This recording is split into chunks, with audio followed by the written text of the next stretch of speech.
ഇഷ്ടത്തിക്ക് യൂസുഫിനോട് ഇഷ്ക് തിങ്ങി നിന്നില്ലേ പുഞ്ചിൽ മികച്ച പ്രവാചകനെ തൻ പുഞ്ചിരി കൊണ്ട് വളച്ചില്ലേ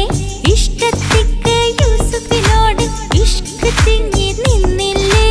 മുഞ്ചിൽ മികച്ച പ്രവാചകനെ തൻ പുഞ്ചിരി കൊണ്ട് വളച്ചില്ലേ ആ തിരുദൂതനൊഴിഞ്ഞകലുമ്പോൾ സുന്ദരി ചെന്നു പിടിച്ചില്ലേ പ്രേമിക്കാതെ പോകല്ലേ ഈ പ്രേമം വിട്ടുകളയല്ലേ അസ്രമുല്ല മണം